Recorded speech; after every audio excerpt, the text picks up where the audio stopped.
जुलाई 6 2016 इस तारीख को वो इंसान डरा जो अपनी 6000 केसेस में कभी नहीं डरा। गौरव तिवारी, ये नाम शायद आप लोगों में से कई लोग सुन चुके हैं। ये थे इंडिया का पहला और नंबर 1 पैरानॉर्मल एक्सपर्ट। उनका काम ही था पैरानॉर्मल चीजों को लेके रिसर्च करना।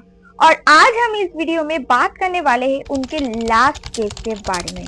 आप सब लोगों को पता है कि 2026 में गौरव तिवारी की डेथ हो चुकी है, लेकिन उनका डेथ बहुत ज्यादा मिस्ट्रियस है। मतलब आज तक किसी को भी पता नहीं चला कि उनके साथ आखिरकार क्या हुआ और इस केस उनके डेथ के साथ कैसे जुड़ा हुआ है। सभी को पैरानॉर्मल चीजों के बारे में सुनना, सुनाना या फिर जानना बहुत इंटरेस्टिंग लगता है, लेकिन कोई भी पैरानॉर्मल चीजों को अपने खुद की जिंदगी में एक्सपीरियंस नहीं करना चाहिए। गौरव तिवारी एक ऐसा इंसान थे जो इंडिया का पहला आईपीएस मतलब इंडियन पैरानॉर्मल इन्वेस्टिगेशन कोर्स शुरू किया था और उनसे ही ये कार्रवाई शुरू हो रही है। तो आज के वीडियो में हम बात करने वाले हैं गौरव तिवारी के। उनका death very very mysterious and as well as dangerous, and that's why we are talking about this case, his last case in this video. Stay till the end and just शुरू करते हैं आज का वीडियो। साल 2009 में गौरव तिवारी ने Indian paranormal society की स्थापना की थी और उनको लीड कर रहे थे गौरव तिवारी। करीब 6000 केसेस 2009 से लेकर के 2026 3 साल तक उन्होंने अपनी एक पैरानॉर्मल सोसाइटी के साथ मिल के सॉल्व की है। पैरानॉर्मल चीजें अगर होती भी है, लेकिन उससे ज्यादा इंसान के दिमाग में वो शक्ति चढ़ जाती है। अगर कोई भी इंसान पैरानॉर्मल चीजों के बारे में सोच रहा है, पैरानॉर्मल हरकतें कर रहा है, तो वो पहले ये डिटेक्ट करना चाहते थे कि कहीं उनको कोई बीमारी तो नहीं या फिर उनकी दिमागी हालत थोड़ा खराब तो नहीं है। इसके बारे में वो सबसे पहले जानते। इंडियन पैरानॉर्मल सोसाइटी था, उनका मेन मोटिव था कि ये जो पैरानॉर्मल चीजें हो रहा है वो क्यों हो रहा है और उसके बारे में डिटेक्ट करना, मतलब सीधा सीधा आत्माओं के बारे में जानकारी लेना। और अपनी लास्ट केस में जाके वो पहली बार डरते हुए दिखे थे। डेथ के बाद उनको फैमिली से जब पूछताछ की गई तो उनके फादर ने भी बोला कि इस केस को लेके गौरव जी थोड़े से परेशान भी थे। ऐसे ही एक रोज दिल्ली के जनकपुर से गौरव को कॉल आया कि हमारी बेटी, हमारी बच्ची बहुत ज्यादा अजीबोगरीब हरकतें कर रही है जो कि बिल्कुल भी इंसानों की तरह नहीं है। तो ये केस तो उनको लेना ही था। उन दिनों उनकी तबीयत थोड़ा सा खराब रहती थी, तो पहले तो उनकी टीम के ही बस मेंबर्स को वहां पे जाने का सोच रहे थे, लेकिन फिर जब गौरव तिवारी जी ने सुना कि उनकी बच्ची की तबीयत बहुत ज्यादा खराब है, तो उन्होंने भी डिसाइड किया कि मैं भी चलूंगी उन लोगों के साथ। और उनकी पूरी की पूरी टीम वहां पे जाने के लिए रेडी हो रही थी। देखो, ये वाला जो केस है वो काफी सारे लोगों ने बोला था कि महीनों पहले है, लेकिन काफी सारे लोगों ने यानी कि उनकी फादर ने बोला कि ये केस उनके डेथ का एक दिन पहले का है। शाम होने लगी थी और गौरव और उनकी सारी की सारी टीम मेंबर्स गाड़ी में सब अपनी सारे के सारा पैरानॉर्मल डिटेक्टिव का सामान चढ़ा रहे थे। शाम ऑलरेडी हो चुका था, तो वो लोग गाड़ी में बैठे जाने के लिए। गौरव तिवारी जी बिल्कुल फ्रंट सीट में बैठे थे गाड़ी के, और उनकी टीम मेंबर्स को लग रहा था कि उनको देख के कि वो थोड़ा सा कुछ सोच रहे हैं, कुछ घबराए हुए से लग रहे हैं। तो उनकी टीम मेंबर्स उनसे पूछा कि सर आपको क्या हुआ। तो गौरव सर ने उनको बोला, आजकल मेरे साथ ऐसा होता है कि जब भी मैं शांत बैठने की कोशिश करती हूँ या फिर कुछ सोचने की कोशिश करती हूँ, अपने मन को शांत करने की कोशिश करती हूँ, तब मुझे लगता है कि ऐसा कुछ है जो मुझे शांत रहने नहीं देता। मुझे लगता है कि ऐसा कुछ एनर्जी है मुझे शांत रहने नहीं देता और वो बस मेरा हार मानने का इंतजार कर रहा है। देखो गाइस, एक ग्रुप में ना अपनी लीडर का आत्मविश्वास होना बहुत ज्यादा जरूरी होता है, तभी आप लीडर कहलाते हो ना, तभी आप उस टीम को लीड करते हो।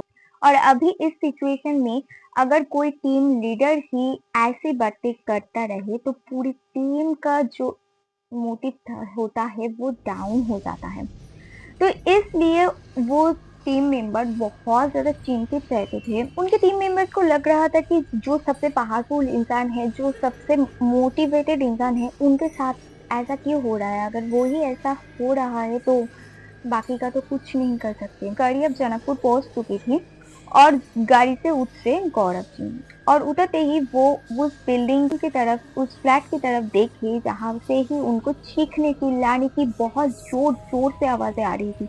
और वो चीखने चिल्लाने की आवाज सुन के उस बिल्डिंग से कई लोग बाहर भी आ रहे थे और बाकी आसपास के भी बिल्डिंग से लोग बाहर आ रहे थे और गौरव तिवारी उस बिल्डिंग के नीचे खड़े होके उस चीख को सुन रहे थे। उस बिल्डिंग के सभी लोग या फिर बिल्डिंग आसपास की बिल्डिंग के भी लोग उस फ्लैट से दूर भागना चाहते थे और वहां पे गौरव तिवारी धीरे धीरे उस फ्लैट के अंदर जा रहे थे। लिफ्ट में चढ़ते हुए उनको और भी जोर से वो आवाजें सुन रही थी, वो चीखे, वो चिल्लाने की आवाज बहुत जोर जोर से आ रही थी। गौरव जैसे जैसे लिफ्ट रुका उनको और ज्यादा से ज्यादा चीखने चिल्लाने की आवाज आने लगी और वो अपने कदम उस फ्लैट की ओर बढ़ रहे थे और चीखें जोर हो रही थी। जैसे जैसे वो उस फ्लैट के दरवाजे के सामने आकर खड़ा हुआ और उस लड़की की फादर उस दरवाजे को खोला और गौरव जी फ्लैट के अंदर आए, तभी भी उनको चीखने चिल्लाने की बहुत जोर से आवाजें आ रही थी। लेकिन जब भी गौरव सर उस लड़की के सामने आके खड़े हुए तो उनको देखने के बाद वो लड़की अचानक से चीखना चिल्लाना बंद कर देती और वो लड़की गौरव तिवारी के सामने ऐसे दिख रहा था कि जैसे उनका नाता बहुत जन्मों जन्मों से है। और वो ऐसे ही उनको देखते देखते मुस्कुराते हुए अपने रूम में चली गई और दरवाजा बंद कर दिया। और उस लड़के के पिता ने गौरव तिवारी जी को बोला कि मुझे आपको देख के थोड़ा सा शांत महसूस हो रहा है, मुझे लग रहा है कि आप सब कुछ ये ठीक कर सकते हो, क्योंकि अभी जो ये हुआ है वो बहुत अरसों बाद हुआ है। मैंने अरसों बाद अपनी बेटी को इतना शांत देखा। ये घर अरसों के बाद आपके आने से ही शांत हुआ है। गौरव जी ने उनको बोला, देखिए हर वक्त ऐसा जरूरी नहीं होता है कि कोई भी नेगेटिव एनर्जी या पैरानॉर्मल चीजें ही हो। इंसान के बदन में जो सबसे ज्यादा पावरफुल जो चीज होते है वो इंसान के दिमाग होता है। अगर वहां पे कुछ ज्यादा ऐसा वैसा कुछ हो रहा है तो उनका पूरा सिस्टम हिल जाता है। आपकी बेटी के साथ भी ऐसा कुछ तो नहीं हुआ है? आप अपनी बेटी की पूरी कहानी मुझे बोलिए।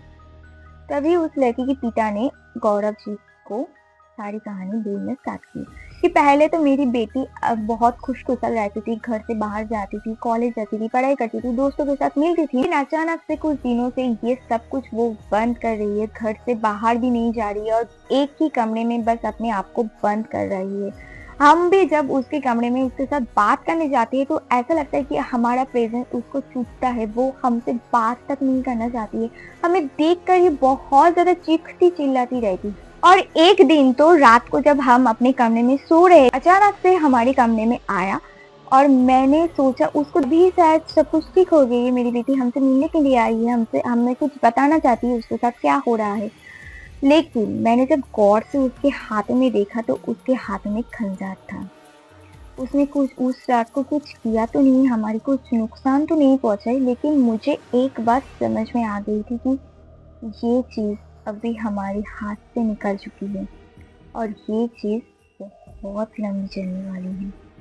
और उसके बाद से ये चीखना चिल्लाना रोना हंसना हर रोज हर वक्त हर सेकंड हमारे घर में हो रहा है। हर रोज चीखना चिल्लाना रोना दूसरों को मारना अपने आप को मारना। जब हम उसे रोकते थे वो अपने आप को और जोर जोर से मारती थी और जोर जोर से चीखती थी चिल्लाती थी। लेकिन तुम्हें देखकर वो शांत हो गई है।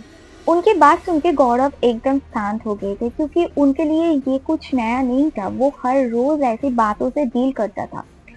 तो उन्होंने बस वहां से उठा और अपनी टीम मेंबर्स को बोला कि जल्दी जल्दी अपना जो ईएमएफ जो कुछ भी है वो तामझाम शुरू कर दो और घरों के चारों तरफ पूरे घर में कैमरा फिट कर दो। और उनके टीम मेंबर्स ने बहुत जल्दी जल्दी काम करना स्टार्ट कर दिया, पूरे घर में कैमरा फिट करना स्टार्ट कर दिया है, क्योंकि उनको ये लगता था कि शायद से कोई एंटिटी या फिर नेगेटिव एनर्जी है जो कैमरा में कैप्चर होता है। गाइस, नॉर्मली ये होता है कि अगर घर में कोई भी नेगेटिव एनर्जी या फिर पैरानॉर्मल चीजें होता है तो वो एक कैमरा में बंद होता है ना। अगर एक होता है तो वो एक ही कैमरा में बंद होता है और कैमरा फ्लैश करता है। लेकिन इस रूम में कुछ अलग थी।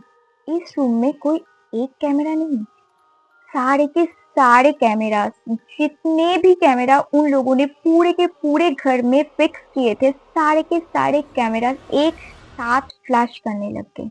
उन लोगों के हाथ में जो ईएमएफ डिटेक्टर था वो भी बहुत पैरानॉर्मल तरीके से ब्लिंक कर रहा था, बहुत पैरानॉर्मल तरीके से बिहेव कर रहा था। जहां पे भी देखो कैमरा फ्लैश हो रहे थे पूरे घर में। और गौरव के हाथ में जो ईएमएफ था वो उस लड़की की रूम की तरफ करते ही ईएमएफ बहुत जोर जोर से रीडिंग देने लग गया और गौरव जी को समझ में आ गया कि अब वक्त आ चुका है उस कमरे में एंटर करने का। तो वो दरवाजा खोल के उस रूम की तरफ जाते हैं और वहां पे उनको सामने बेड पे वो लड़की बैठी हुई दिखती है। और वो लड़की गौरव जी को देखकर बहुत अजीब तरीके से हंस रहा था और गौरव जी को शायद लग रहा था कि इनका नाता बहुत दिनों से है। गौरव तिवारी ने उससे पूछा, कौन है तू? आई कम इन प्लीज। क्या चाहती है यहाँ से? वो लड़की बिल्कुल चुप बैठी थी। गौरव तिवारी ने फिर से पूछा, कौन है तू? क्या तू मुझे जानती है? उस लड़की ने बोला कि इस घर का हर एक वाला तुझे जानती है, हमें ही तो साथ में लेके चलता है तू, और आज एक और को लेके जाएगा। जैसे ही उस लड़की ने ये बोला, गौरव तिवारी को लगा कि ये बातें उस लड़की ने शायद नहीं बोला, ये आवाज उसके पीछे से आ रहा है। शायद कोई ऐसा खड़ा है उनके पीछे जो ये बातें बोल रहा है। लेकिन वो बहुत अच्छी तरीके से जानते थे कि इस वक्त उनको पीछे मुड़ के नहीं देखना है। और इसी समय उनका टीम का एक मेंबर कैमरा फुटेज को चेक कर रहा था कि शायद कुछ दिख जाए। और फुटेज चेक करते करते उन्होंने देखा कि घर के एक कोने में से एक काला साया शायद उनको झक रहा है। और ये चीज देखने के बाद वो भाग भाग के गौरव तिवारी को बताने गया और उस लड़की की रूम की दरवाजा जब खोला तो उसने देखा कि गौरव तिवारी उस लड़की के सामने बिल्कुल स्थिर खड़े हैं। वो हिल भी नहीं रहे थे, कुछ बोल भी नहीं रहे थे, कुछ बता भी नहीं रहे थे, और बस वहां पे स्टिल खड़े थे मूर्ति की तरह। और वो लड़की हंस रहा था उसको देख के। वो मेंबर बहुत बुरी तरीके से डर गया और जाके सारा मेंबर्स को बुला के लेके आया और बोला गौरव तिवारी को, क्या हुआ है देखो। ये वाला सीन देखने के बाद उनका पूरा का पूरा टीम मेंबर्स ने ये वाला सीन देखा है और को गौरव तिवारी पहली बार डरे हुए देख रहे थे, नर्वस देख रहे थे। कभी भी पहले उनको इस हालत में, ऐसे डरे हुए, ऐसे नर्वस हालत में नहीं देखा।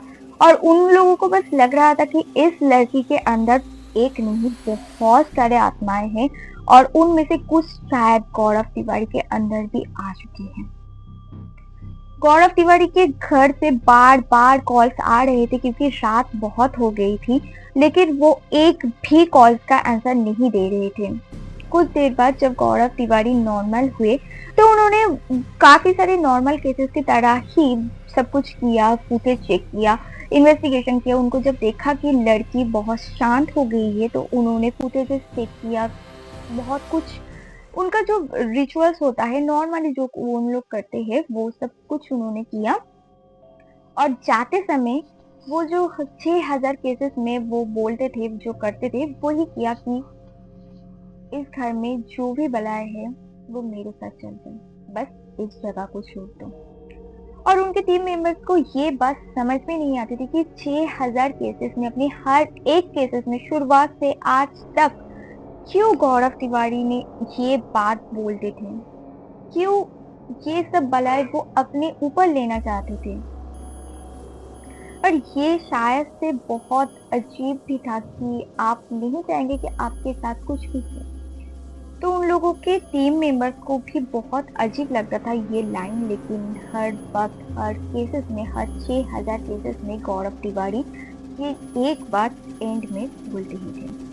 उनके घर से बहुत ज़्यादा कॉल्स आते रहे और वो लोग बस ये लाइन बोल के वहाँ से निकल गए। घर आते वक्त गाड़ी में भी गौरव तिवारी बहुत शांत साथ बैठे थे और घर पहुँचने के बाद उनकी वाइफ ने उनसे पूछा कि क्या हो रहा था? मैंने इतना कॉल्स किया, तुमने एक भी रिस्पॉन्स नहीं किया, एक जब भी रिस्पॉन्स नहीं किया, तुम कहाँ थे? इतनी रात हो गई थी। तो गौरव तिवारी ने अपनी वाइफ को बोला कि ये केस मुझे थोड़ा-सा अजीब लग रहा है, मुझे थोड़ा-सा चिंता टेंशन दे रहा है कि ये कुछ तो हो रहा है इस केस के साथ। तो वाइफ को लगा कि काफ़ी टाइम से उनकी वाइफ उनको बोल रहे थे कि ये काम छोड़ दो, ये काम तुम्हारे लिए नहीं है, कोई भी नॉर्मल लाइफ इस तरीके से तो लीड नहीं कर सकता ना, तुम एक नॉर्मल सा ऑफिस जॉब ढूँढो और उसमें ही चले जाओ, ये वाला लाइन छोड़ दो। तो उनकी वाइफ को लगा कि शायद से वो यही फिर करने के बारे में सोच रहे हैं। वो लोग उस रात को सो गए और सुबह जब उठे तो गौरव तिवारी ने बहुत नॉर्मल तरीके से उठे, अपने मेल्स चेक किया कि को क्या-क्या करना है, क्या-क्या इन्वेस्टिगेशंस का मेल्स आया है और ये सब चेक करने के बाद उन्होंने अपनी रूम की दरवाजे खोल के बाहर भी आए, अपनी फैमिली के साथ थोड़ा-सा वक़्त बिताया और उनको बोला कि मैं नहा के आती हूँ। और नहाने के लिए जब वो बाथरूम में गए और यहाँ पे बाहर उनकी फैमिली वेट कर रही थी और उनको अचानक से बाथरूम में से कोई चीज़ गिरने की ज़ोर से आवाज़ आई और वो लोग सारे भाग के जब बाथरूम के दरवाजे की तरफ गए और उनको धक्का मार के दरवाजे खोला और देखा कि गौरव तिवारी बाथरूम में पड़े हुए थे, उनकी डेथ हो चुकी थी। 2009 से उन्होंने अपना ये पैरानॉर्मल का करियर स्टार्ट किया था। ये जो आइडिया था ये बहुत ही मॉडर्न आइडिया था, तो वो सारे लोग धीरे-धीरे करके इसको एक्सेप्ट करने लग गए। उनका यूट्यूब चैनल भी बहुत ज़्यादा चलने लग गया था। उनका ऐसा एक मिस्टीरियस डेथ सबको हिला डाला था और उनके सारे जो केसेस हिस्ट्री थी उसको लेकर फिल्म भी बनी है अभी और एक किताब भी लिखी गई है। आप बोल सकते हैं कि उनकी डेथ जितनी ज़्यादा मिस्टीरियस है, उससे भी ज़्यादा डेंजरस है। अगर आप हॉरर, पैरानॉर्मल चीज़ों के बारे में थोड़ा-सा भी इंटरेस्ट रखते हो, तो इस चैनल को ज़रूर से फॉलो कर लेना। मैं आपसे नेक्स्ट वीडियो में मिलूँगी। तब तक के लिए टेक केयर, बाय बाय।